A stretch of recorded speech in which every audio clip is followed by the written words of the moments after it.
हिमांशी और निशा दो सगी बहनें होती हैं।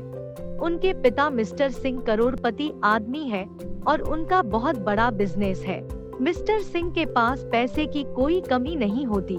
महलों जैसा घर, बड़ी और महंगी कारें, नौकर चाकर, उनके घर में सब सुविधा मौजूद होती है।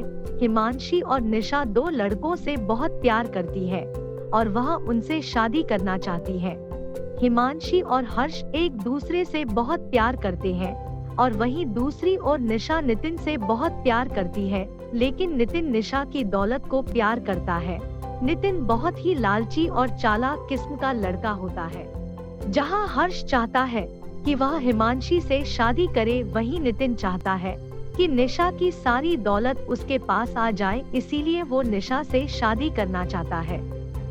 एक दिन हिमांशी हर्ष को और निशा नितिन को अपने घर अपने पापा से मिलने के लिए बुलाती है ताकि वह उनके पिता से शादी की बात कर सके। वाह निशा, तुम्हारा घर तो बहुत बड़ा है। सच कहूँ तो यह घर नहीं, यह तो महल है। इतनी महंगी कारें, तुम्हारे घर में तो नौकर चाकर भी खूब है। और बेटा हर्ष और नितिन क्या करते हो आप दोनों? जी मैं एक मल्टीनेशनल कंपनी में मैनेजर की जॉब करता हूँ। और बेटा नितिन तुम? जी मैंने अभी ग्रेजुएशन की है और मैं नौकरी ढूंढ रहा हूँ। बेटा देखो, आप दोनों मुझे पसंद हो। आप दोनों होशियार भी हो और पढ़े लिखे भी, मगर मेरी शादी के लिए एक शर्त है। शादी के बाद आप दोनों को हमारे घर में ही रहना होगा, घर जमाई बनकर। नितिन यह सुनकर बहुत खुश होता है। आखिरकार नितिन यही तो चाहता था कि वह मिस्टर सिंह का घर जमाई बन जाए और उनकी प्रॉपर्टी और बिजनेस को संभाल ले। लेकिन हर्ष को यह बात अच्छी नहीं लगती और वह कहता है कि मिस्टर सिंह माफ कीजिएगा, लेकिन शादी के बाद मैं हिमांशी को अपने साथ अपने घर ले जाना चाहता हूँ। मैं मानता हूँ कि मेरा घर आपके जितना बड़ा नहीं है, लेकिन मैं आपसे वादा करता हूँ कि मैं हिमांशी को बहुत खुश रखूंगा और किसी चीज की कमी नहीं आने दूंगा। मिस्टर सिंह यह सुनकर बहुत खुश हो जाते हैं और वह हर्ष की यह बात मान लेते हैं। मिस्टर सिंह को हर्ष और नितिन बहुत पसंद आते हैं। मिस्टर सिंह कुछ देर हर्ष और नितिन से बात करने के बाद शादी के लिए हाँ कर देते हैं। शादी के बाद हर्ष और हिमांशी हर्ष के घर में रहते हैं और नितिन और निशा निशा के पापा के घर में रहते हैं। हिमांशी सुनो, मैंने निशा और नितिन को खाने पर बुलाया है। तुम अच्छा सा टेस्टी खाना बना लो। अगर मार्केट से कुछ भी मंगाना है तो मुझे बताओ, मैं ले आता हूँ।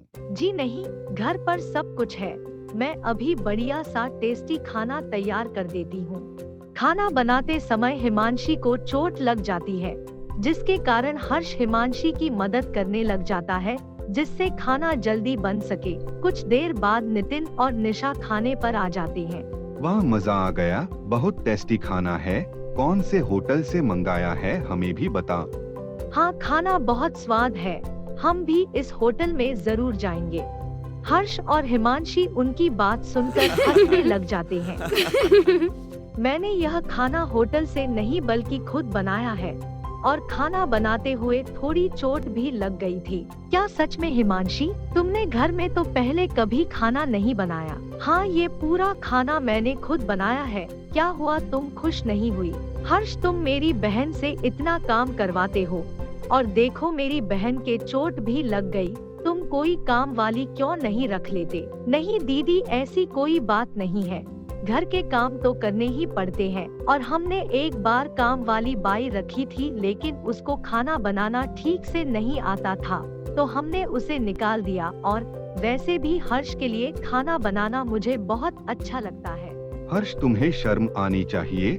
तुम इतने अमीर परिवार की बेटी से ऐसे काम करवा रहे हो। उसने तुम जैसे मिडिल क्लास आदमी से शादी की है तो तुम्हें भी यह ध्यान रखना चाहिए कि उसे कोई तकलीफ न हो। मुझे देखो, मैं निशा का कितने अच्छे से ख्याल रखता हूँ। हिमांशी को नितिन और निशा की यह बातें सुनकर बहुत गुस्सा आता है और हिमांशी इन बातों का जवाब देने ही लगती है। तभी हर्ष हिमांशी को रोक लेता है और कुछ देर बाद निशा और नितिन वहां से चले जाते हैं। क्या हिमांशी अपने पति की बेइज्जती का जवाब नितिन को देगी?